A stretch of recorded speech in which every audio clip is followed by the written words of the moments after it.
terkait makan sama puasa, tapi ternyata ini lebih ke apa, regulasi di hormon juga. Jadi kayak ini pasti ada hubungannya gitu. Oke, coba mungkin kita akan coba satu persatu ya, teman-teman. Teman-teman yang sudah buka, ada yang belum bisa buka. Ini rata-rata teman-teman pada pakai handphone atau laptop ya. Kalau laptop sebetulnya kan bisa bisa berdampingan ya. Jadi si Zoom-nya ini bisa diperkecil, teman-teman. Nanti teman-teman bisa buka ini, terus sambil kita kerjain latihan soalnya barengan gitu.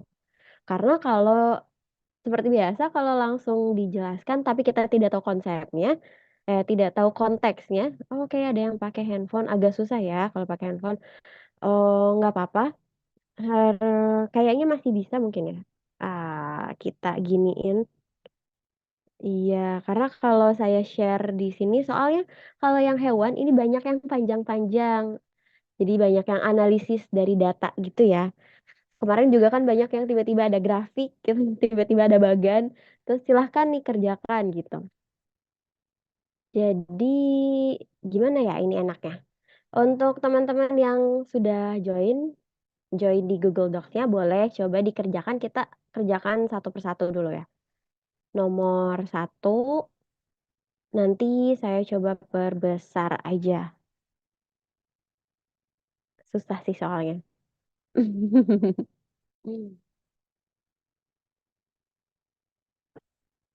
Oh, kalau ditanya Kak ini nanti kalau anatomi fisiologi hewan yang sering keluarnya yang mana? Ya itu beneran tiap tahun bisa beda-beda. Ada yang banyak pencernaannya, ada yang pernapasannya, ada yang sistem imunnya yang lebih banyak koordinasi tentang hormon, ada yang memang rata banget gitu. Jadi emang semuanya kalau bisa kita udah apa ya, pelajari konsep utamanya dulu gitu. Gitu sih paling ya. Kalau di hewan, ini kelihatannya gimana ya? Saya juga bingung nanti. Tesnya, coba boleh dibaca dulu. Saya coba ini kan. Em, ini gambarnya. Atau mungkin di screenshot dulu boleh.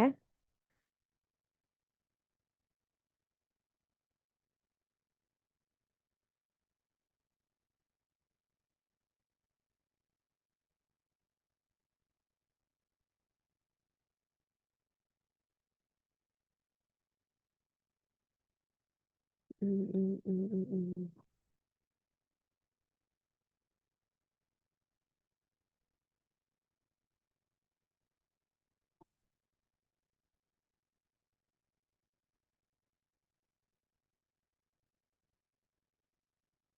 Mm, mm, mm, mm, mm, mm, mm.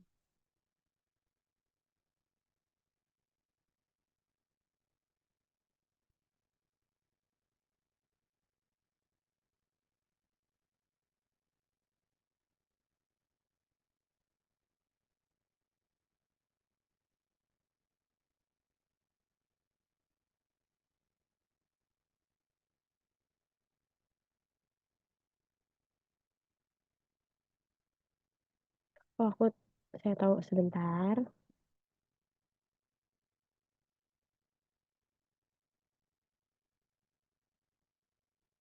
Saya bikin dulu.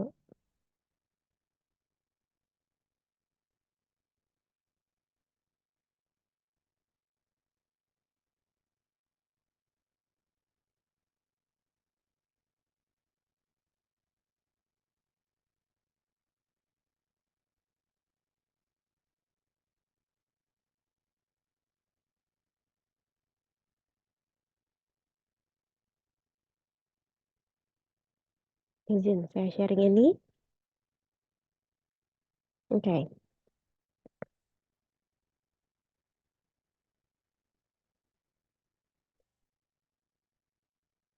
Ini sudah dibaca.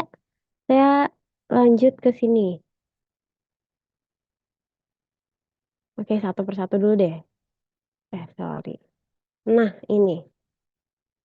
Semoga terlihat. Nanti boleh di layarnya diperbesar.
Ini mungkin ada kata-kata yang agak membingungkan kayak ini lipolisis apa, gluconeogenesis apa. Silakan coba teman-teman asosiasikan sama apa yang sudah pernah teman-teman dapatkan.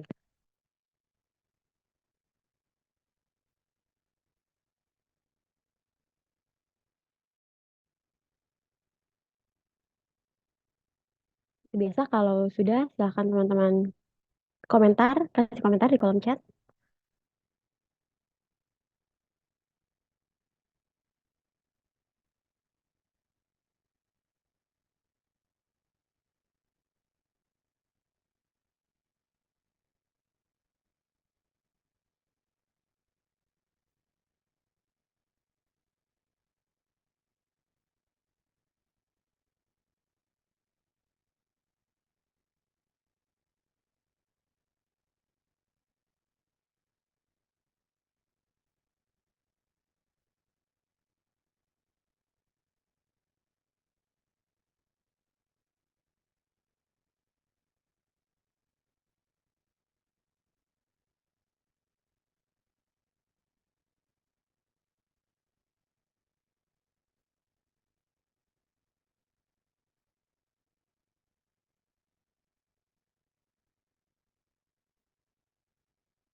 Yuk, ada yang sudah?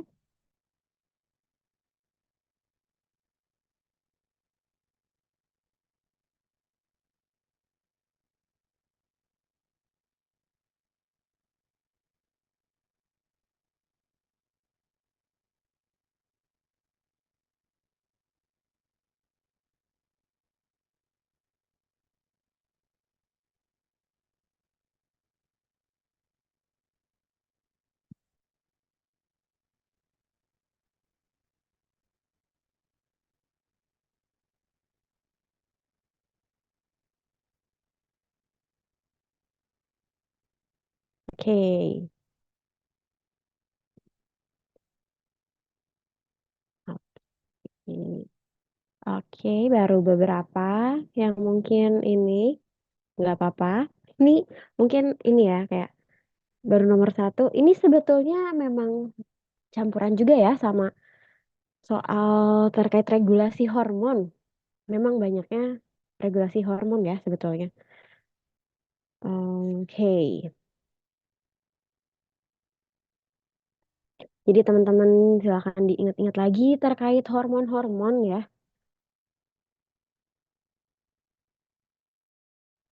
masing-masingnya.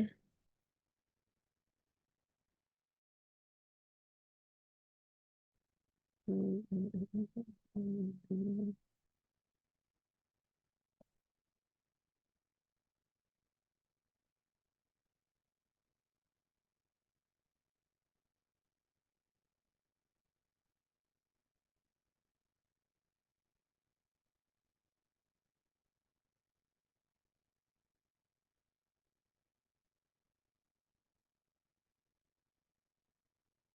Oke, baru dua orang nih.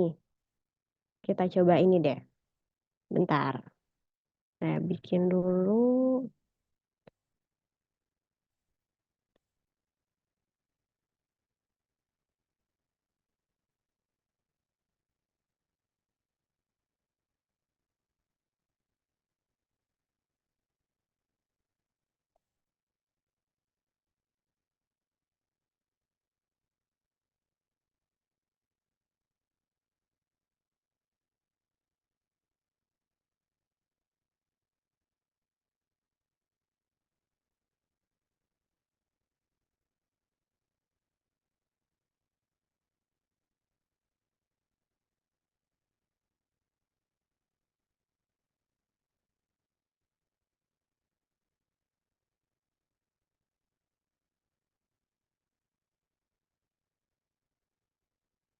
Oke, udah beberapa orang. Mari kita coba bahas. Hmm,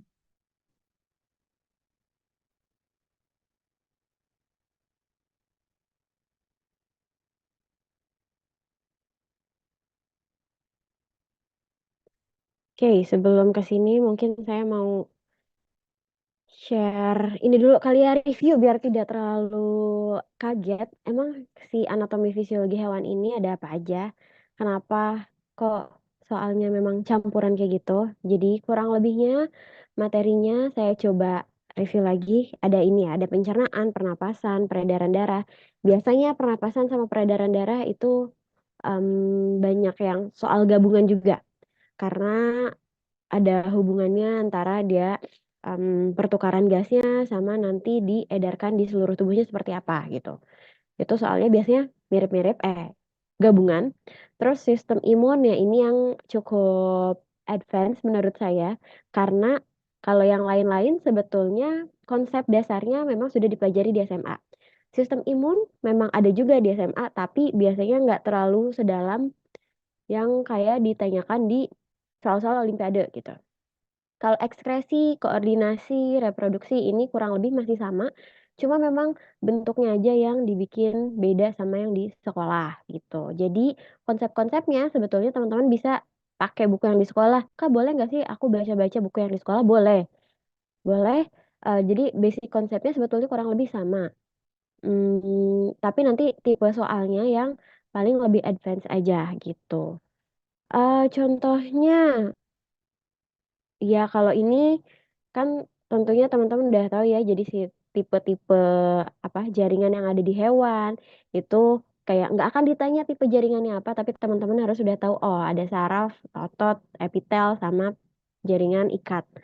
Terus kayak nggak perlu dihafalin jaringan ikat tidak ada apa aja ini kayak tidak perlu sedalam itu, tapi yang akan dilihat, yang akan ditunjukin justru kadang-kadang kayak ini nanti dikasih gambar jaringan. Kira-kira jaringan ini fungsinya untuk apa? Apalagi kayak epitel.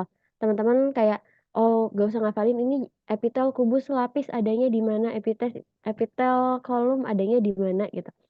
Yang perlu teman-teman ingat kayak, oh ini kalau dia pipis lapis dia fungsinya buat apa sih? Jadi biasanya di anatomi fisiologi hewan dia lebih ke faal atau fungsinya. Fungsi ini nantinya untuk apa? Terus makanya kenapa strukturnya seperti tuh. Jadi struktur itu biasanya berkaitan sama fungsi. Kenapa strukturnya simple squamous? Kenapa dia strukturnya pipih dan selapis? Karena fungsinya biasanya untuk difusi, untuk pertukaran sesuatu. Kenapa dia bentuknya ini panjang-panjang? Karena dia biasanya untuk sekresi sesuatu. Jadi basic ini yang harus teman-teman pakai untuk selanjutnya. Nanti bakal ada beberapa gambar juga sih di latihan. Ya, kayak gini lah. Kenapa dia bentuknya kotak? Kenapa dia bentuknya pipi? Oh, berarti biasanya kalau yang pipi-pipi dia untuk difusi nih. Terus kalau dia yang kotak-kotak, dia panjang-panjang, mungkin dia ada yang buat ekskresi, sekresi sesuatu gitu. Ya, tentunya nanti gambarnya nggak akan sebagus ini. Gambarnya biasanya nanti kayak gini. Ini tipe-tipe jaringan ikat. Ini saya cuma review aja. Nanti teman-teman bisa baca. Saya kan udah kasih juga nanti. Bukan nanti deh, udah saya kasih di uh, Google Classroom-nya. Terus yang sering ada lagi apa Kak, yang tentang bagan kayak gini teman-teman. Jadi teman-teman tinggal dibaca aja kalau bagan kayak gini. Ingat cara bacanya teman-teman liatin si panahnya. Terus kedua lihat warnanya. Biasanya warna ini mengasosiasikan sesuatu yang berbeda. Misalnya kalau di sini, oh ini panah hitam, berarti ini yang samanya nih. Terus lihat kesamaannya dulu, apa aja yang sama. Oh, sama-sama ada panah hitam, terus ada panah merah, ini ada panah hitam lagi. Oh ini panah hitam awal sama akhir stimulus sama ini respons. Oh, ternyata untuk signaling di sini ada dua jenis, ada signaling dari hormon sama neuron. Ini pernah keluar kayaknya kalau saya lupa di tahun berapa, ada gambarnya gitu. Terus teman-teman nanti dikasih tahu ini ngasilin senyawa apa, ini ngasilin senyawa apa. Ini lebih ke ya pengaturan sama koordinasinya. Terus teman-teman perlu diingat, oh bedanya apa ya? Kan kalau di kita anatomi fisiologi tubuhnya itu biasanya diatur sama beberapa sinyal. Sinyal utamanya ada hormon sama dari si neuron, dari sel saraf gitu. Berarti kalau dari hormon dia kan molekul-molekul hormon. Molekul hormon bisa berupa peptida, bisa berupa em, lipid. Terus kalau dia dari sel neuron, dia kan biasanya dari neurotransmitter. Terus nanti berarti yang tereksitasi sih apa dalam bentuk elektrik gitu, sinyal listrik gitu. Itu konsep-konsep yang teman-teman perlu ingat. Terus biasanya tidak lepas juga dari homeostasis. Homeostasis mempertahankan diri untuk keadaannya jadi seimbang kondisi tubuhnya. Terus yang kayak gini yang banyak pengontrolan umpan balik. Mungkin teman-teman juga ngelihat nanti bakal ada banyak bagan. Biasanya sebetulnya kalau dari bagan kita bisa analisis sendiri. Nanti teman-teman coba perbanyak analisis dari bagian-bagian. Ini gimana sih cara bacanya gitu. Oh berarti ingat kalau dari bagan dia harus ngeliatin si panah-panahnya. Ini panahnya kemana dan lain-lain.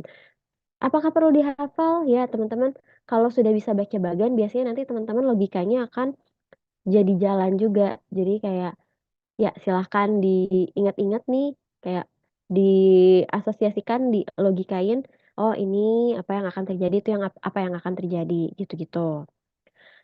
Jadi terkait bagian ini nanti teman-teman kalau bisa banyak apa ya, banyak digambarkan sama teman-teman sendiri, dibayangin gitu. Karena kadang-kadang soalnya bisa dalam bentuk kayak tadi, dia tidak ada bagiannya, tapi teman-teman harus diasosiasikan sendiri. Begitu, kurang lebihnya. Ini kadang dalam bentuk grafik, kalau grafik saya yakin teman-teman udah sering juga ngelihat. Cuma kadang grafik itu tidak hanya sumbu X sama sumbu Y. Kadang-kadang ada sumbu Z, kadang-kadang mungkin teman-teman pernah ngelihat grafik tiga dimensi.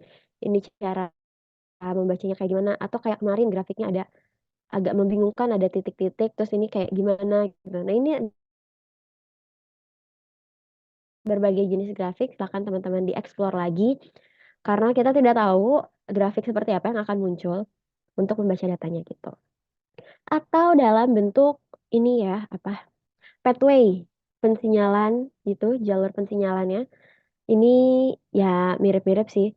Em, Kadang dikasih kayak gininya, kadang kita yang harus ingat sendiri bahwa metabolisme itu tidak hanya metabolisme karbohidrat. Di dalam tubuh kita ada juga metabolisme protein, lemak, dan lain-lain. Yang mana ini hasilnya ya tentunya beda-beda. Nanti protein bisa dikeluarkan di mana, karbohidrat di mana, lemak di mana gitu.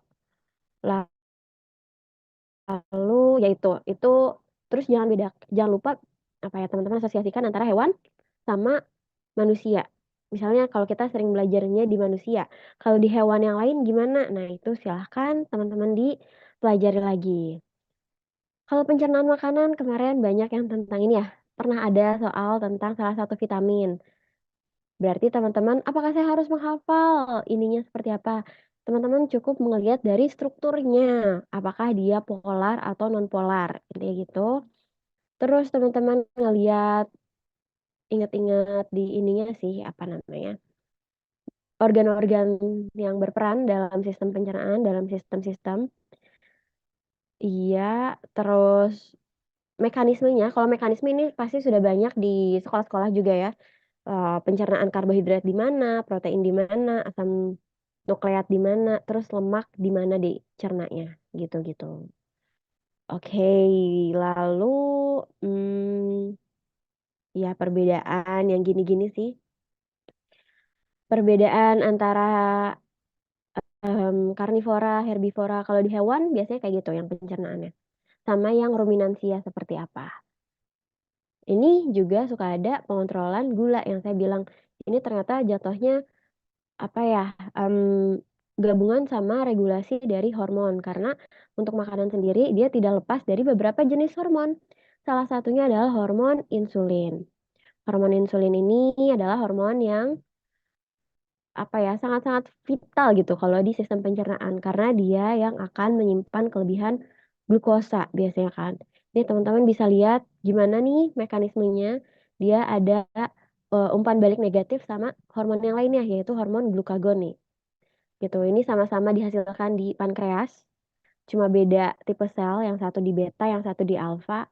Terus kalau insulin, dia ini akan menyimpan kelebihan glukosa darah, dia nanti akan jadi glikogen yang ada di hati atau di otot.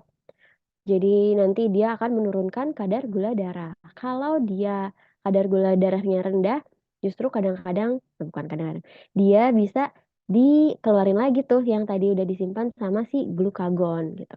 Ya ini konsep yang teman-teman jangan lupakan karena sering. Terus selain insulin glukagon, kalau di regulasi hormon yang sering keluar lagi apa Kak? Yang sering keluar lagi tentang kortisol. Kortisol, terus apa ya, penyimpanan apa lagi ya? Ya nanti kita lihat deh. Selain ini insulin glukagon, ada yang namanya gluconeogenesis. Nanti kalau nggak salah saya ada soalnya. Ah, nggak, soal yang pertama justru tentang itu ya, tentang gluconeogenesis. Kita coba dulu deh.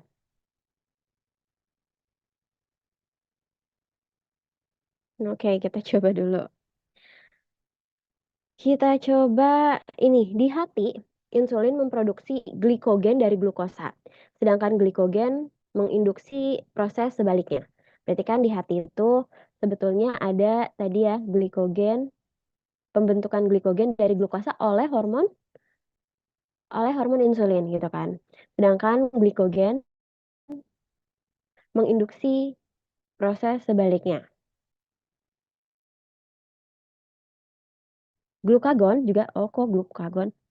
Insulin. Insulin menginduksi pembentukan glikogen dari glukosa, sedangkan ini glukagon ya guys harusnya. Glukagon menginduksi proses sebaliknya.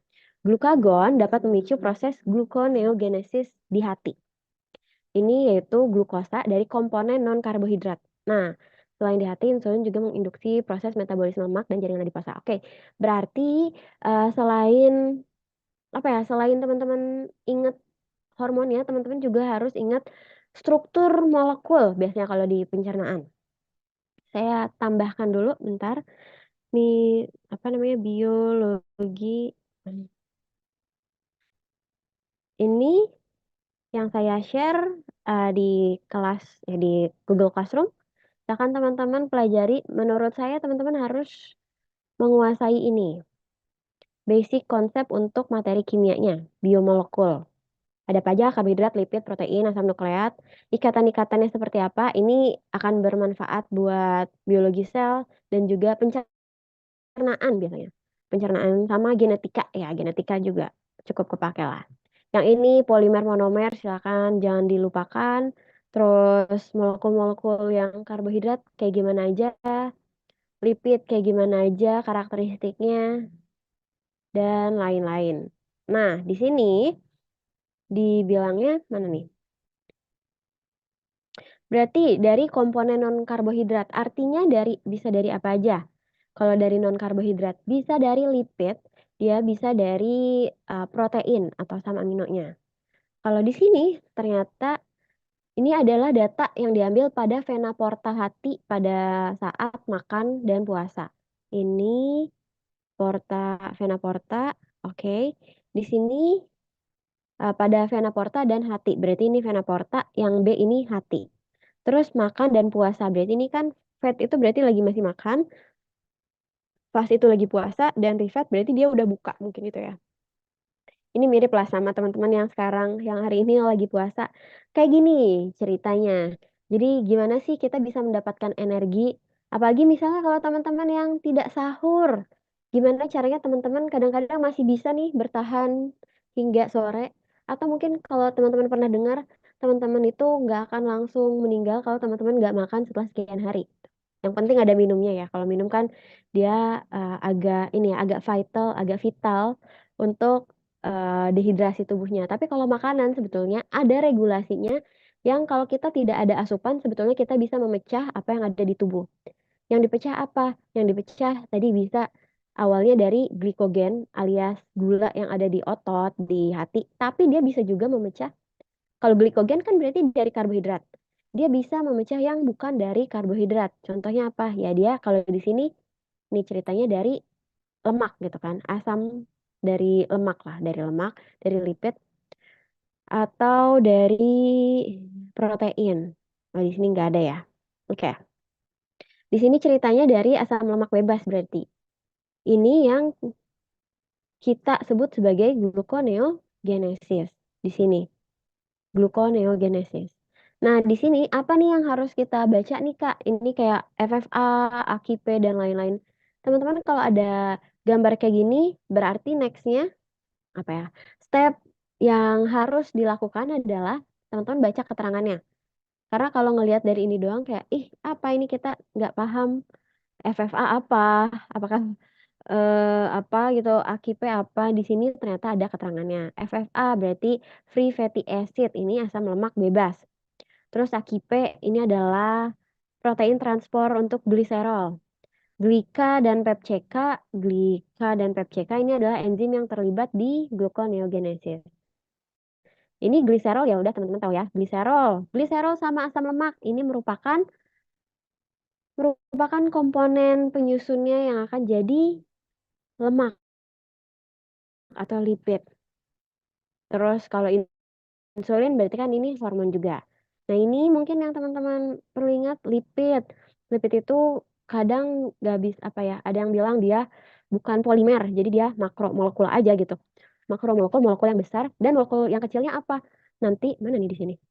Ini, molekul-molekul yang kecilnya biasanya ada asam lemak dan gliserol.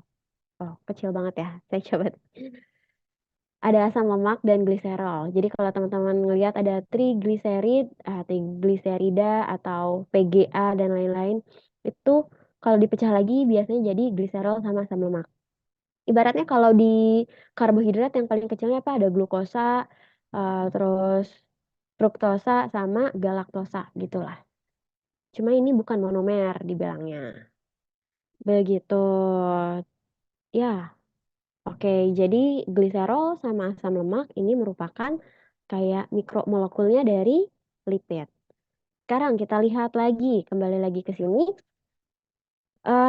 Tentukan apakah pernyataan berikut benar atau salah.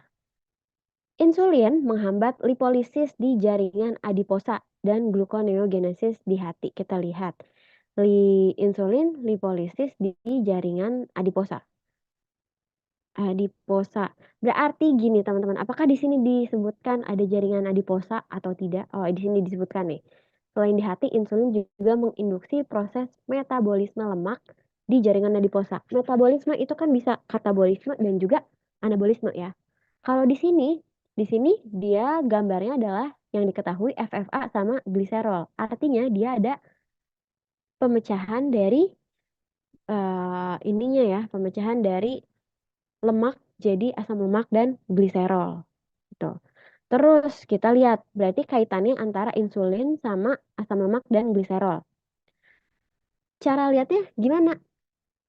Cara lihatnya ya berarti yang pertama, hmm, saya coba tulisin bentar. Aminnya. Oke, ini insulin insulin ini kaitannya sama lipolisis. Oke. Yang warna hijau berarti kan insulin sama FFA dan juga gliserol nih. Kaitannya gimana? Ketika insulinnya ini rendah, berarti kita lihat gliserolnya jadi tinggi.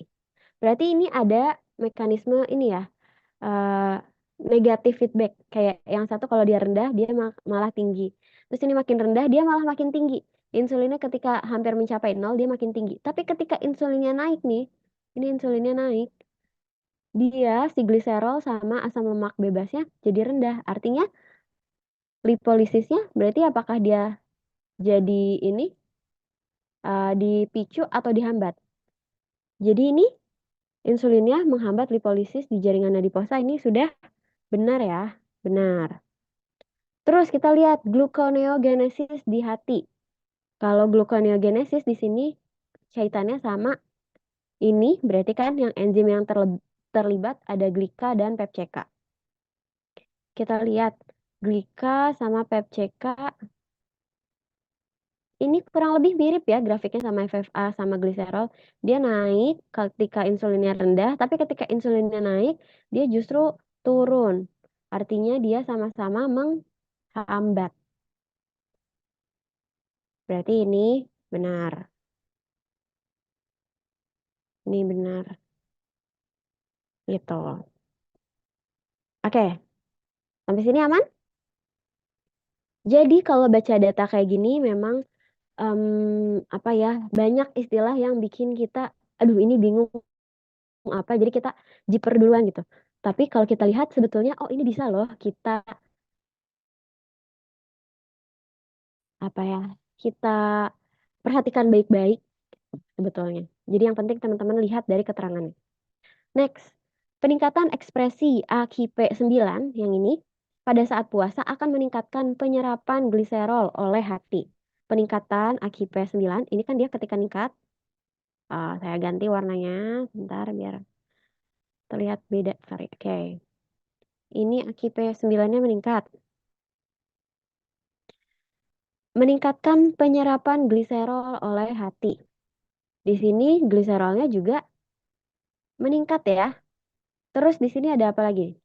AKP9 adalah protein transporter gliserol. Terus ketika dia meningkat, oke, di sini ada beberapa ini kan ya. Yang satu dia meningkat, terus dia standar, terus dia turun lagi. Ini kita kalau kita lihat awalnya dia meningkat, penyerapan gliserolnya berarti makin meningkat. Di sini ini masih sesuai ya, gliserolnya. Di sini dia meningkat dulu, terus ketika gliserolnya turun, AKP-nya juga turun. Ya enggak sih? Ini maksudnya apa? Berarti ketika sumber dayanya banyak, dia akan meningkat. Tapi ketika sumber dayanya sedikit, si sumber dayanya itu si ininya ya, si gliserolnya.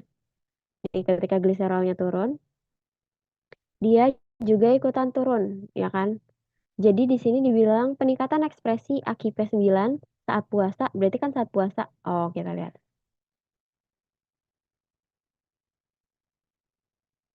Oke, ini saat puasa berarti ngelihatnya yang ini ya. Akan meningkatkan, mana akan meningkatkan penyerapan gliserol oleh hati.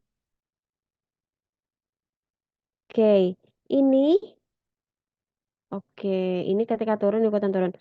Ketika dia puasa, sorry, ketika dia puasa, gliserolnya dia meningkat juga ya. Oke. Jadi dari sini bisa kita simpulkan bahwa ini peningkatan akibat lipolisisnya, peningkatan ekspresinya saat puasa, dia juga bisa ikut meningkatkan penyerapan gliserol oleh hati. Oke, ya.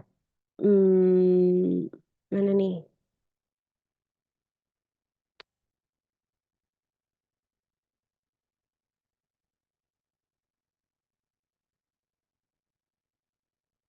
Oke, oke, mana ini tulisannya? Oke.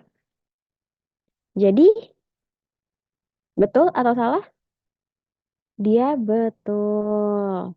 Peningkatan ekspresi AKP9 nih di puasa, dia bisa meningkatkan penyerapan gliserol oleh hati gitu. Ini dia datar aja dia udah meningkat gitu ya. Jadi dia bisa nih bakal diinikan lagi. Jadi kalau dia meningkat, ingat aja sih ini sebetulnya protein transporter gliserol. Protein transporter artinya dia yang akan mentransport gliserol. Ibaratnya kalau dia protein transportnya jadi banyak, berarti gliserol yang akan diserapnya jadi lebih banyak lagi, gitu ya. Lalu yang C, kita C ganti dulu warna kuning deh. Peningkatan asam lemak dan gliserol, berarti yang ini asam lemak dan gliserol ini pada saat puasa, sama ya, pada saat puasa dia yang meningkat, menunjukkan bahwa trigliserida dicerna dan diserap lebih lambat di usus halus daripada polisakarida. Ini dia ngomongin bahwa trigliserida, tadi ingat trigliserida apa? Dia adalah nanti pemecahan FFA atau asam lemak sama gliserol. Di sini dibilangnya kalau asam lemak sama gliserol meningkat, ini artinya trigliseridanya dicerna lebih lambat di usus halus daripada polisakarida. Ini di sini sebetulnya kalau dibilang lebih lambat dibanding polisakarida ini jadi kurang tepat ya. Karena apa? Karena apa teman-teman? Ada yang tahu nggak? Di sini ini kan memang si insulinnya lagi rendah nih ketika puasa. Ketika puasa insulinnya rendah. Makanya dia gliserolnya jadi tinggi. Insulin kan dia pengubahan glukosa jadi glikogen gitu ya. Kalau di sini dibilangnya lebih lambat di usus daripada polisakarida, berarti harusnya polisakaridanya kalau ketika dia ketika dia insulinnya rendah, polisakaridanya memang banyak yang di lebih banyak yang ada di dalam darah, ya polisakaridanya masih dalam bentuk glukosa gitu. Tapi di sini juga perlu diingat teman-teman, ini adalah lagi ngomongin gluconeogenesis. Saya tulis gluconeogenesis. Wah, susah nih. Gluconeogenesis ya. Oke, saya tulis. Lagi ngomongin mana ini? Lagi ngomongin gluconeogenesis. Yaitu dia tadi pemecahan dari em, molekul yang non karbohidrat. Makanya di sini sebetulnya bukan gara-gara si si trigliseridanya diserap lebih lambat, tapi karena ini dia memang memecah yang non karbohidrat. Di sini non karbohidratnya apa? Ada dari lemak, FFA sama gliserol. Makanya di sini jawabannya jadi salah gitu. Tuh, ini salah. Yang terakhir, injeksi insulin pada saat puasa memicu terjadinya hipoglikemia. Oke, biasanya dari sekian banyak opsi ada satu atau dua. Ini juga yang cukup ini ya. Bukan ngelihat dari data, tapi secara apa ya logika atau secara konsep itu memang kita harus tahu dulu. Pengetahuan umum lah ibaratnya. Sekarang kita bayangin ketika insulin, nah insulin itu fungsinya adalah mengubah insulin, mengubah glukosa jadi glikogen, ya kan? Ini kalau ada glukosa, saya nggak ada ini. Glukosa akan diubah jadi glikogen. Waduh, ini kurang oke oleh insulinnya. Nah, teman-teman bayangin sekarang em, kalau di puasa glukosa kita bakal naik atau turun? Tentunya glukosanya akan turun karena kan asupan makanannya jadi nggak ada ya. Paling makanannya saat sahur doang. Berarti kalau siang-siang ini glukosa kita lagi turun nih. Nah kalau kita diinjeksi sama insulin, berarti kan makin banyak lagi glukosa yang sisa-sisa sahur yang akan diubah jadi glikogen. Ini nanti lama-lama akan menyebabkan hipoglikemia alias gula darah kitanya nanti jadi turun. Berarti ini jawabannya benar gitu. Jadi jawabannya benar, benar, salah, benar. Oke, sampai sini dulu. Ada pertanyaan? Oh, boleh tolong jelasin ulang nggak yang cek alasannya kenapa tuh? Wah, kenapa boleh agak ini?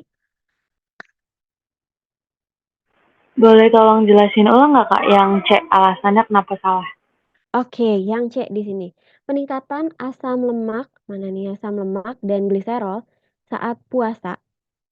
Berarti saat puasa ya yang ini menunjukkan bahwa trigliserida dicerna dan diserap lebih lambat. Ini sebetulnya ada bagian dari konsep juga sih. Jadi di sini dia ini meningkatnya bukan karena trigliseridanya dicerna lebih lambat ya, tapi ini kita ingat dia adalah gluconeogenesis. Gluconeogenesis dia ini terjadi ketika apa ya? Tubuh kita memproduksi glukosa dari molekul lain. Berarti di sini harus ada pemecahan. Nah, ini bukan apa ya, gliserol sama FFA yang meningkat. Ini bukan karena si trigliseridanya dicerna lebih lambat. Tapi ini mana dihasilkan ulangnya dari pemecahan alias lipolisis di jaringan adiposa di sini nih. Lipolisis di jaringan adiposa. Ibaratnya nih, ini tuh bukan sesuatu kan kalau kita lihat yang ini, sebentar.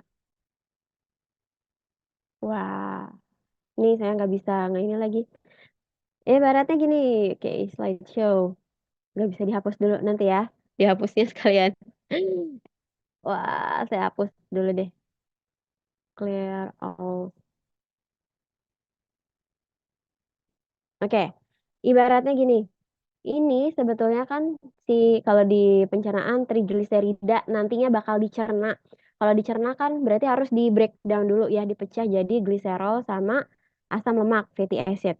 Harusnya kayak gitu. Nah, di sini berarti kalau tadi dibilangnya nih, kalau di sini yang C, gimana lagi? Oke, kalau yang C ini, di mana? Minute. Kalau yang C ini, peningkatan asam lemak dan gliserol pada saat puasa bahwa trigliserida dicernanya, diserapnya itu lebih lambat. Dibilangnya diserap lebih lambat karena kan tadi trigliserida bakal dipecah dulu jadi asam lemak bebas sama gliserol. Nah, ini katanya dibilangnya dia ini saat puasa trigliseridanya tuh dia kenapa jadi tinggi karena dia lebih lambat diserapnya. Ini sebetulnya bukan karena lebih lambat diserapnya, tapi dari atas kita udah tahu bahwa ini adalah proses gluconeogenesis. Di sini udah dibilang ini adalah proses gluconeogenesis. Yang mana gluconeogenesis ini adalah akan dilakukan metabolisme lemak di jaringan adiposa. Yang mana yang sudah dicerna nih tadinya, udah disimpan lagi bahkan dalam bentuk lemak di jaringan adiposa. Kan jaringan adiposa isinya lemak ya. Sudah disimpan dalam bentuk lemak. Terus akhirnya di sini dia akan pecah lagi untuk dijadikan nantinya glukosa. Jadi bukan karena apa ya asupan yang masuk terus nanti dia dicernanya lebih lambat, tapi di sini dia sudah dia sudah ada nih yang udah ada di dalam tubuh, terus dia dipecah lagi gitu. Jadi alasannya mana ke bawah? Alasannya bukan karena dia dicernanya lebih lambat, tapi karena ini dia meningkat adalah yang meningkat ini yang tadinya udah jadi lemak di dalam tubuh kita gitu. Bukan yang baru masuk. Begitu. Di sini nunjukin bahwa trigliserida akan diserap lebih lambat di usus daripada polisakarida. Pertama, ini memang tidak ada datanya ya. Tapi yang kedua, ini kita bisa analisis dari sininya. Ini lagi ngomongin si pengubahan metabolisme lemak di adiposa. Artinya FFA sama gliserol ini adalah lemak yang sudah ada di tubuh, bukan yang baru masuk. Gitu. Oke? Berarti yang salah itu di keterangan dicernanya lebih lambat ya Kak? Betul, di sini kalau dibilang dicerna dan diserap lebih lambat. Mungkin ini adalah pitfall atau penjebakan ya. Ini ngejebak nih, kenapa dia asam lemak sama gliserolnya tinggi? Oh, berarti ini kemungkinan asam lemak sama gliserol dia lebih lambat nih diserapnya, makanya di tubuhnya masih tinggi. Padahal yang tinggi ini bukan gara-gara dia lambat diserap, tapi gara-gara dia itu ada yang dipecah lagi. Gitu. Baik Kak, terima kasih. Sip, sama-sama. Berarti ini jawabannya saya ulangi. Tadi benar, wih, benar, salah, benar. Oke. Sampai sini ada pertanyaan lagi?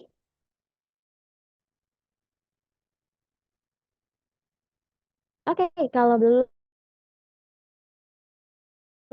kita akan lanjut lagi ke nomor selanjutnya. Sebetulnya kayaknya ini teman-teman udah banyak yang ini sih, udah banyak yang pernah mengerjakan. Ini saya bisa bilang ini konsep sih. Jadi kayak ya kalaupun kita baca ini gimana cara artinya ini konsep sih sebetulnya. FYI aja, kayaknya bisa kita ini cepat.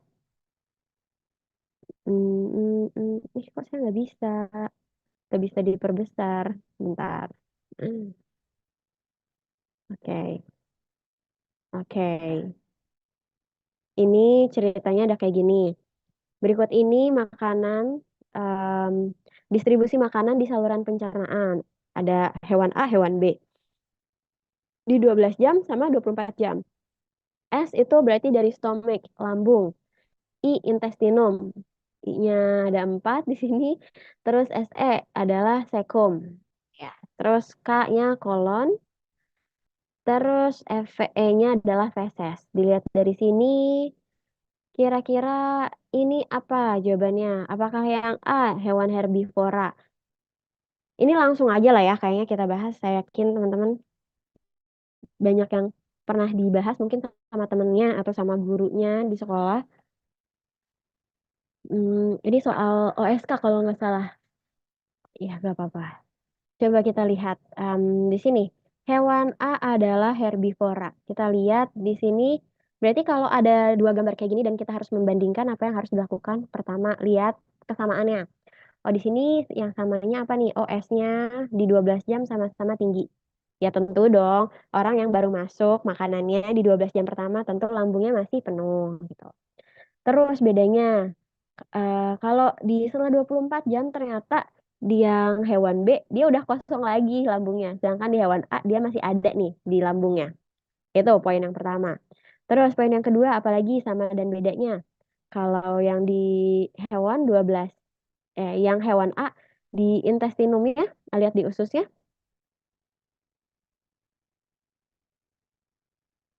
Oh iya, oke. Kalau yang di intestinum atau di usus halusnya, di sini dia sedikit banget ya pencernaannya. Oh, tapi dia rata-rata di 12 jam pertama. Nah, kalau di hewan B, dia di 12 jam pertama udah agak banyak, tapi setelah 24 jam dia beneran kosong. Artinya dia pencernaannya cepat banget ya. Kayak ya udah gitu. Dan cepat banget gitu kosongnya. Tapi di sini kalau untuk hewan A ternyata dia banyaknya nanti bakal diinikan di sekum. Terus setelah 24 jam dia juga masih banyak nih yang di sekum.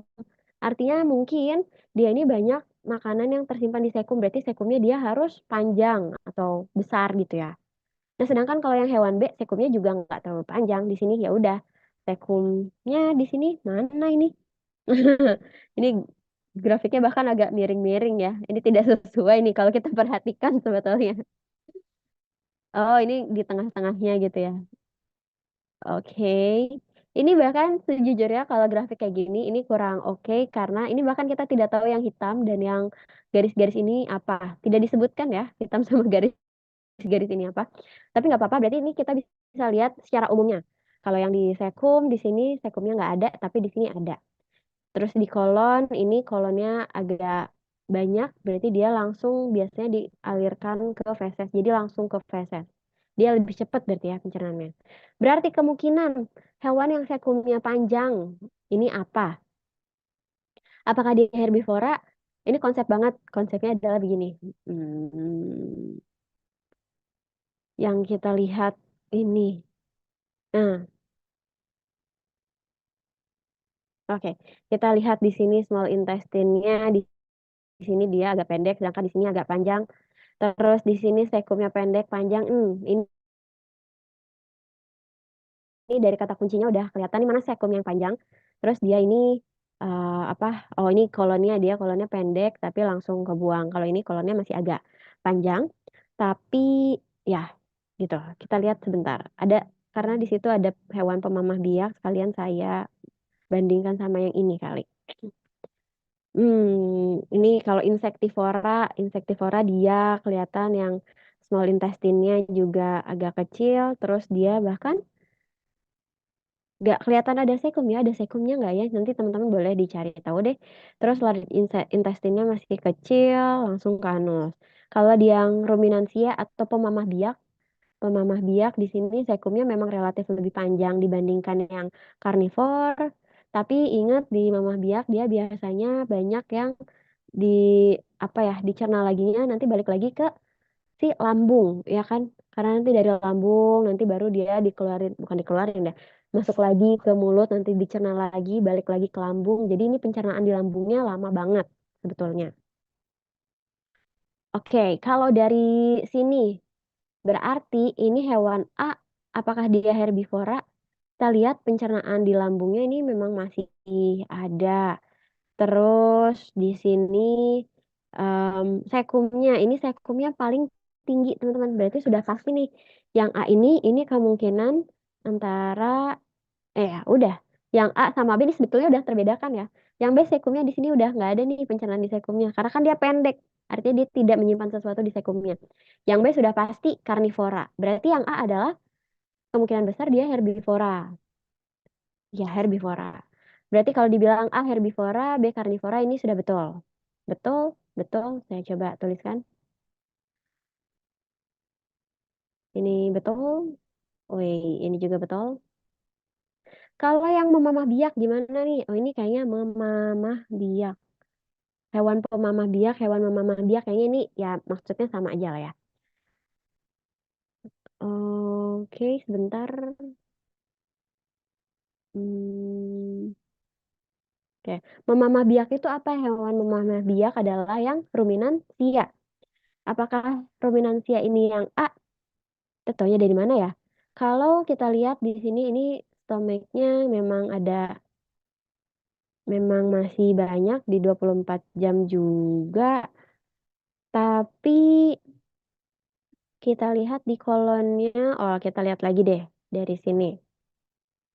Oke, a minute. Hmm,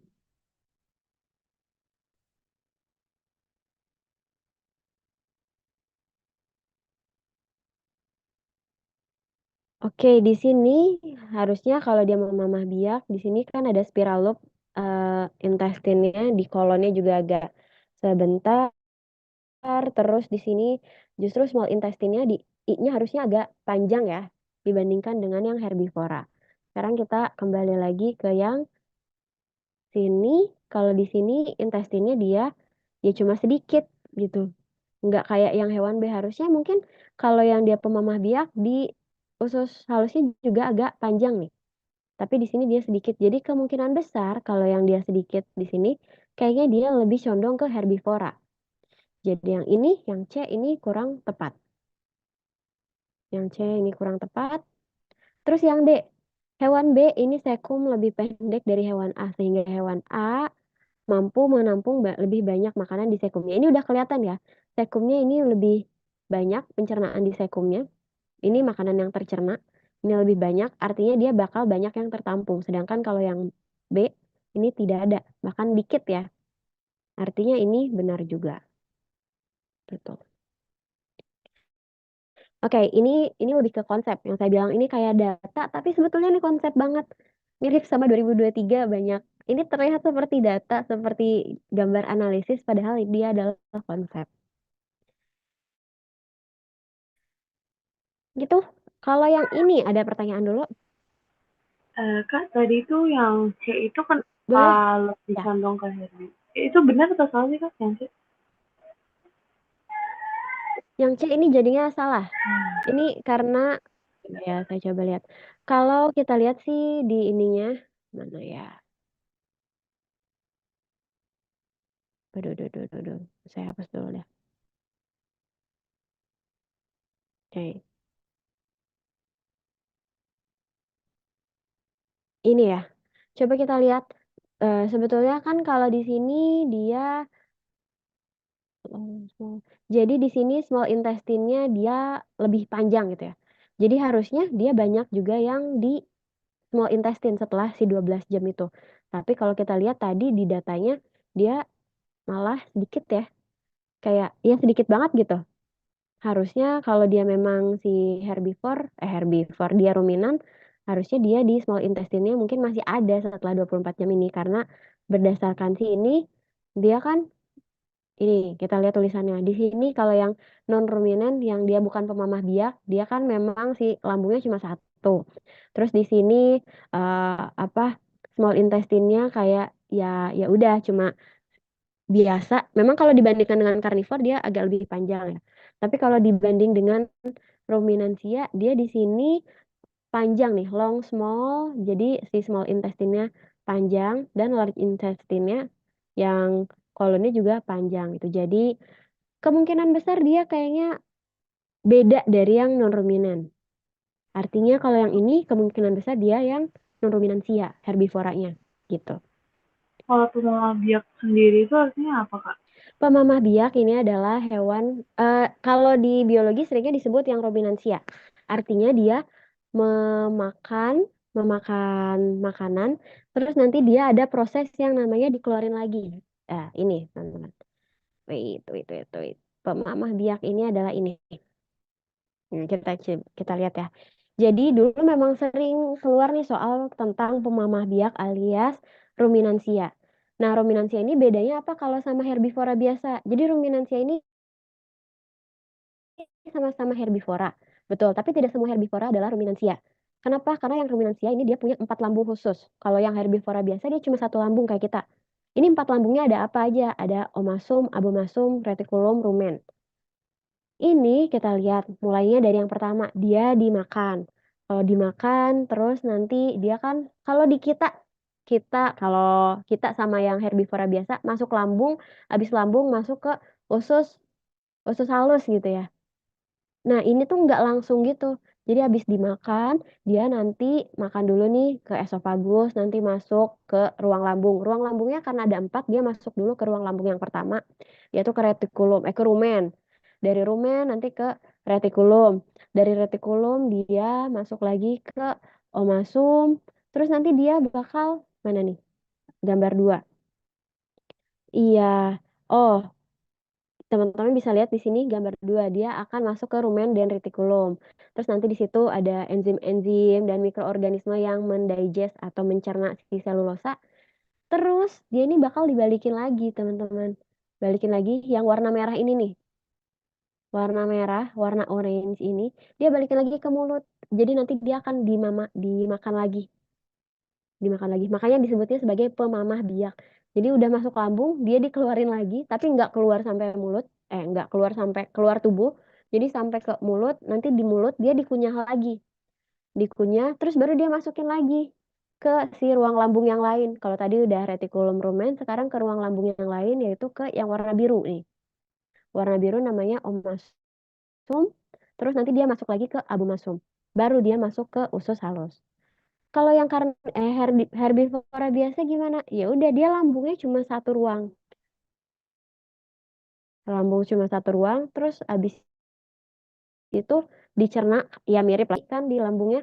Terus nanti masuk ke usus halus, baru nanti ke usus besar gitu. Kalau ini bedanya cuma di situ sih. Ruang lambungnya ada 4, jadi dia ada proses yang pengeluaran makanan dulu. Pengeluaran makanannya tapi nanti sampai di mulut langsung dia kunyah lagi gitu. Makanya disebutnya mamah biak. Dia memamah biak gitu. Jadi pemama biak tuh sapi, terus tadi rusa. Kalau jerapah termasuk nggak? Jerapah, jerapah dia dikunyah lagi nggak ya? Coba ya. Saya kurang ini ya. Pokoknya dia yang menginikan lagi ya. Apakah jerapah memamah biak? Kita lihat dulu ya. Kalau di soal nggak ada spesifikasi kayak hewan apa-apanya kan, Kak? Kayak tadi I- doang. Iya, biasanya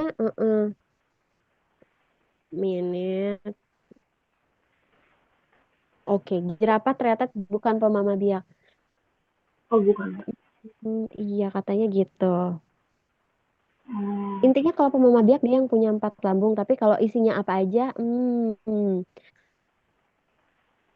apa ya? Iya, saya juga ini ya. Biasanya kan dia banyaknya ke sapi, yang hewan-hewan kayak gini sih. Coba ya.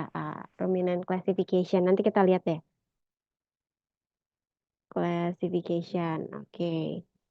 Dia oh, oh dia ada ininya sendiri. Subordonya. Oh, oke. Oh, oh iya dia ada subordonya sendiri ternyata hewan-hewan yang ruminansia ini. Jadi dia ada kelompoknya sendiri. Mungkin nanti kita bisa ini kali ya. Yang kalau bahasa Inggrisnya kalau atau teman-teman suka lihat ada yang namanya grazing. Grazing itu berarti dia yang mengunyahnya lama, ya pemamah biak disebutnya. Nanti deh mungkin. Iya, kalau secara umum, tapi agak jarang sih kalau kita ditanyanya spesies hewannya apa. Dia biasanya ke kelompoknya aja kalau di biologi. Karena kan namanya bukan hafalan banget ya. Biasanya lebih ke ini konsepnya kebayang gak nih anak-anaknya gitu. Mhm. Oke deh Kak, thank you so much ya. Oke, sip, sip, sip. Tapi so far biasanya jarang dibilang ini hewannya apa. Kalau ya udah dikenal aja hewan pemamah biak, terus hewan herbivora biasa sama omnivora. Ya, kurang lebihnya seperti itu.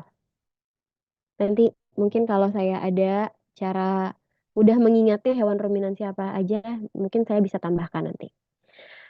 Oke, yang lain ada pertanyaan dulu? Ini kita lagi ngomongin pencernaan di saat puasa ya. Pas sekali. Kalau tidak ada, tiga, dua, satu. Oke. Coba, saya yakin teman-teman sudah pernah mendapatkan struktur yang vitamin A itu. Coba teman-teman lihat dari sini. Kalau dari vitamin ini, menurut teman-teman ini seperti apa jawabannya?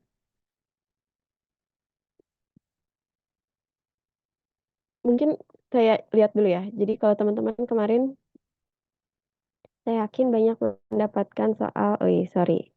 Banyak mendapatkan soal yang ini. Yang ini. Ya kan? Kemarin ini sering banget dibahas karena ini kok kita harus ngafalin struktur gitu. Tapi ternyata bukan struktur yang harus kita hafalin. Tapi kita harus tahu konsepnya. Oke, mungkin yang ini dulu. Yang ini dulu aja. Silakan teman-teman jawab.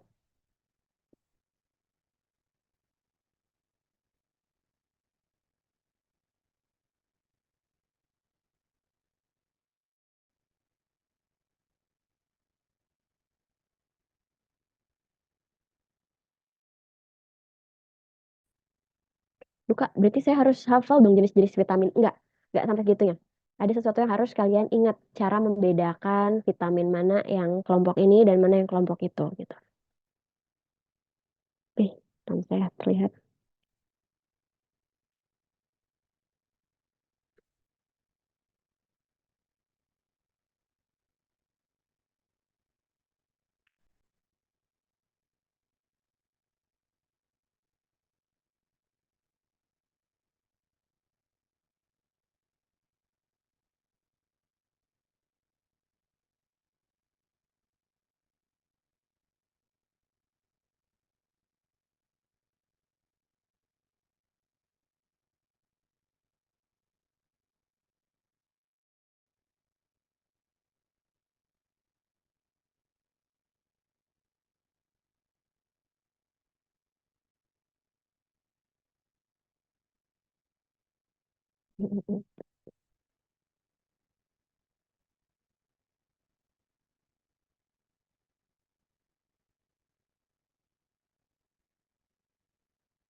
Saya kasih waktu 2 menit lagi. 1 menit.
Oke, sudah ada beberapa.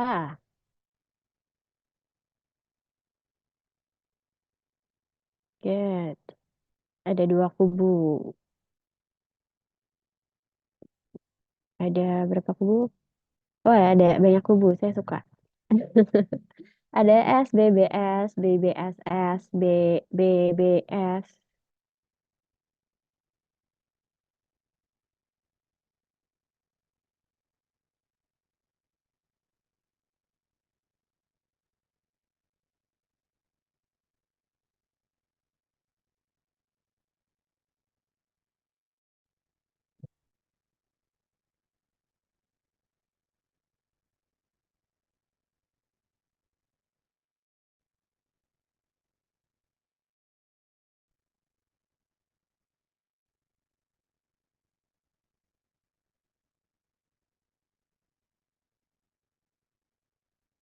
Oke,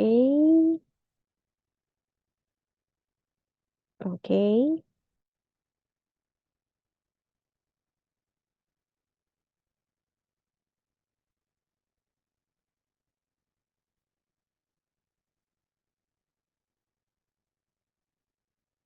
Oke, sebentar ya. Saya coba kasih ininya dulu.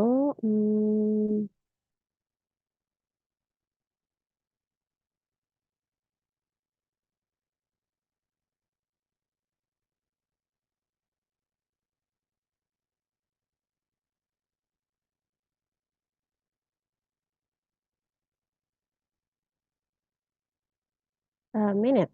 Oke, masih ada lagi mungkin yang mau ini.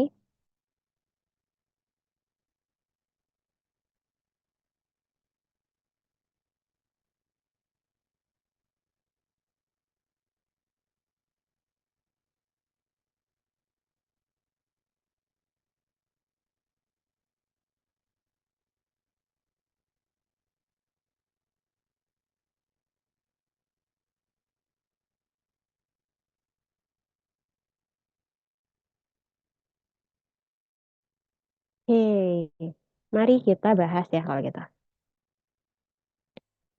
Eh, ini. Perhatikan struktur vitamin berikut ini. Ini, tentukan apakah pernyataan ini benar atau salah. Yang pertama, saya ambil coretan dulu. Oke, warna apa ya? Oke.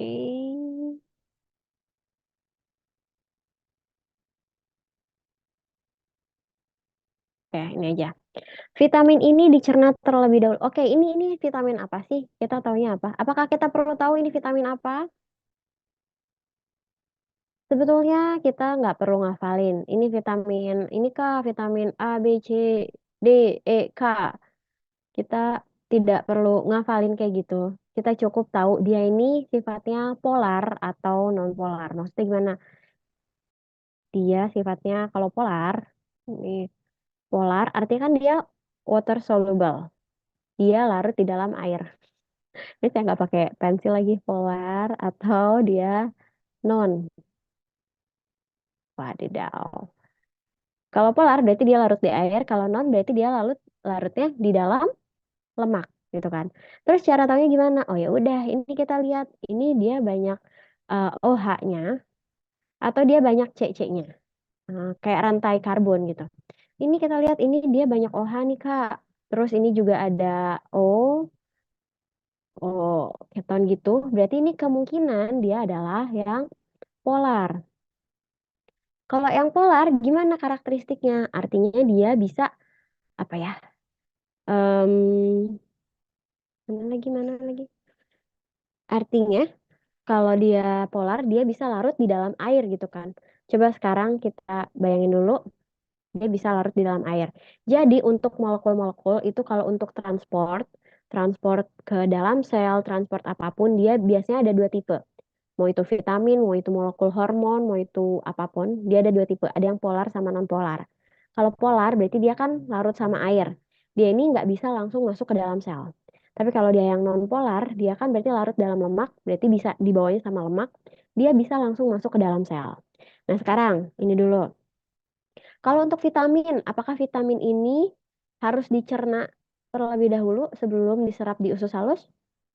Apakah vitamin ada dilakukan pencernaan? Sekarang kita lihat di sini. Eh, Secara konsep,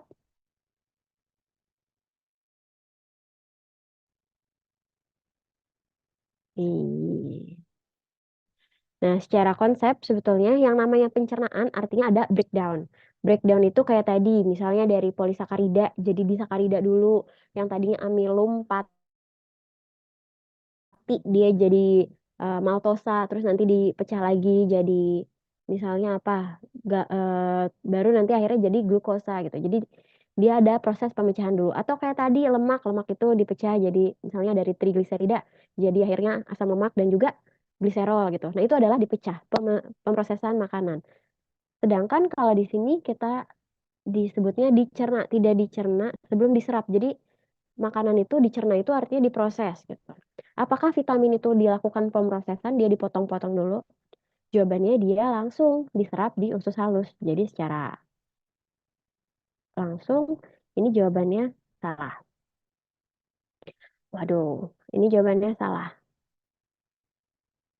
gitu. Ini berlaku untuk semua vitamin sih rata-rata seperti itu. Terus di sini vitamin tersebut dapat berdifusi langsung ke epitel usus halus melalui komponen fosfolipid dari membran sel.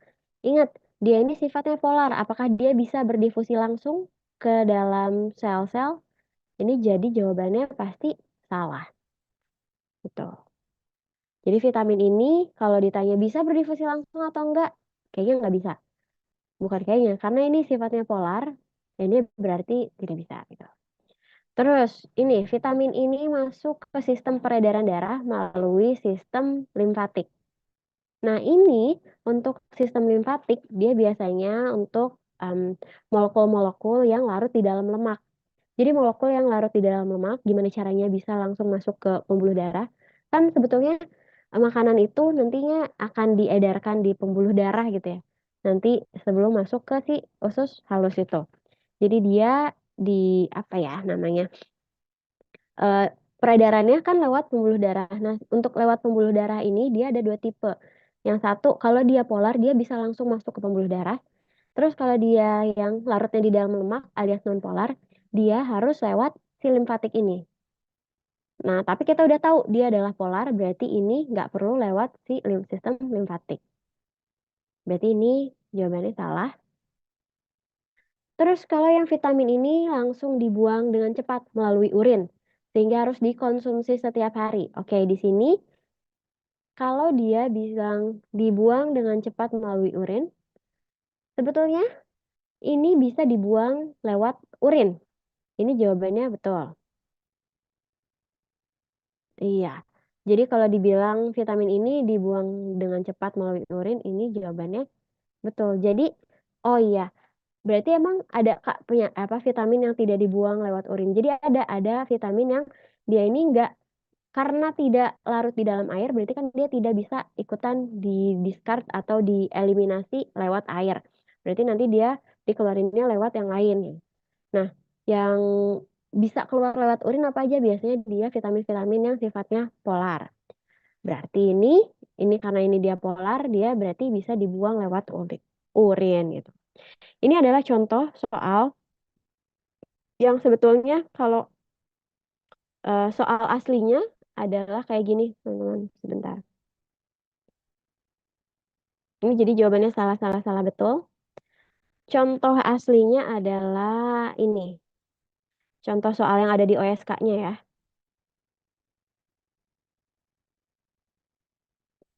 Itu.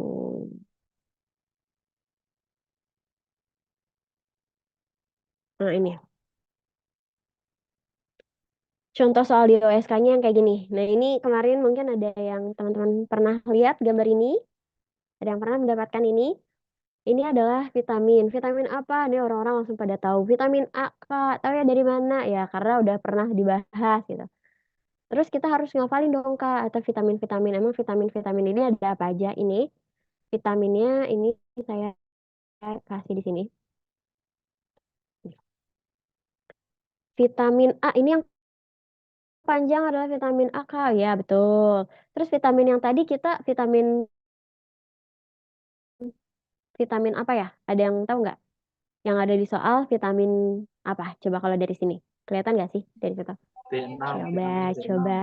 B6. Kita analisis gambar. B6, good. Vitamin B6. Kita lihat di sini, ini tuh ada warna merah dan ada warna kuning gitu ya. Ini memang kecil banget ya tulisannya. Yang warna merah ini adalah fat soluble vitamin. Ini artinya vitamin yang larut di dalam lemak. Ini ada vitamin apa aja? Ada A, D, E, K. Cirinya apa? Cirinya yang pertama dia banyak rantai panjangnya. Nih rantai panjang, sama ini nggak ada rantai panjang Kak. Oke ini nggak ada rantai panjang, tapi ini adalah yang cincinnya dua benzen. Berarti kan dia udah otomatis dia memang apa ya? Memang non polar gitu, karena dia ada rantai apa kayak cincin dua bersatu gitu dia berarti biasanya sifatnya polar. Non polar. Terus kita lihat yang warnanya kuning-kuning ini dia adalah vitamin yang larut di dalam air. Ada vitamin B, B kompleks sama vitamin C. Cirinya apa? Cirinya teman-teman bisa lihat di sini banyak OH-nya. Ini OH, OH, OH. Ini biasanya menandakan kalau dia ini larut di dalam air gitu. Jadi apakah kita harus ngafalin kah strukturnya? Kak ini juga kan OH. Apa kita harus ngafalin? Tapi ini rantai ininya panjang ya. Dan OH ini cuma satu, artinya dia cenderung lebih non polar. Tuh. Berarti saya harus ngafalin atau enggak sih Kak? Kalau struktur, ya struktur sebetulnya teman-teman langsung lihat aja. Salah satu cirinya kayak gitu. Tapi kalau teman-teman mau lebih paham lagi, nanti teman-teman bisa buka biologi sel molekuler, gimana caranya bedain molekul yang polar sama yang non polar. Itu yang akan jadi basic untuk teman-teman tahu nanti dia ini bisa masuk langsung ke dalam sel atau enggak. Karena ini cuma vitamin nih, tapi nanti bisa juga ada tentang lemak, tentang hormon. Ada hormon yang dia ini larut dalam air, ada hormon yang larut dalam lemak. Hormon yang larut dalam air biasanya dia terbuat dari apa ya? Terbuat dari apa? Tersusun atas materi apa? Hormon yang larut di dalam air biasanya dia dari peptida, golongan peptida, protein-proteinan gitu. Tapi kalau yang larut dalam lemak biasanya dia dari kelompok steroid. Nah, pernah dengar kan ya, ada hormon steroid, ada hormon peptida. Nah, itu ternyata nanti mekanismenya beda. Kalau hormon yang peptida, dia ini nggak bisa langsung masuk di dalam sel. Karena kan membran selnya dia lipid bilayer, fosfolipid bilayer, walaupun ada fosfatnya, tapi di tengahnya ada lipid. Jadi airnya nggak bisa langsung masuk.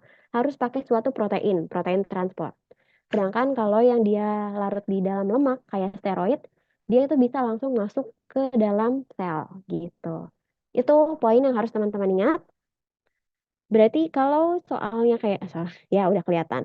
Kalau soalnya kayak gini, ini masih sama ya. Sorry, ini kalau soalnya kayak gini, ini secara umum sama vitamin itu dia tidak dicerna, tapi dia langsung aja diserap. Karena kan tidak ada breakdown dari vitamin jadi vitamin yang molekulnya kecil gitu, enggak. Terus kalau yang B di sini, vitamin ini dapat berdifusi langsung ke epitel usus halus melalui komponen fosfolipid dari membran sel. Kalau di sini, karena ini banyaknya rantai C, C, C, C, C, C, artinya dia memang lebih condong ke nonpolar, lemak.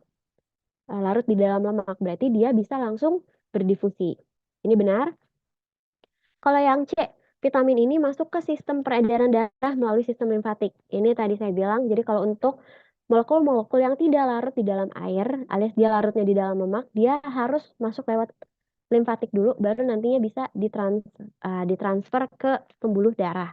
Jadi dia nggak bisa langsung masuk ke pembuluh darah gitu. Ini berarti benar. Dan yang D, ini dibuang dengan cepat melalui urin. Nah, karena dia ini tidak larut di dalam air, jadi dia didiscardnya lewat yang lainnya gitu. Dan di sini berarti ini jawaban yang aslinya, soal yang aslinya ini dan jawabannya salah, benar-benar salah. Tuh. Oke, ada pertanyaan dulu sampai sini?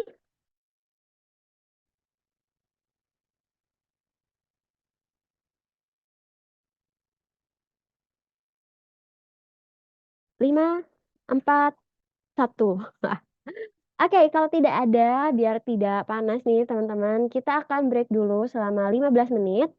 Nanti teman-teman boleh nih keluar ini dulu lah, keluar dari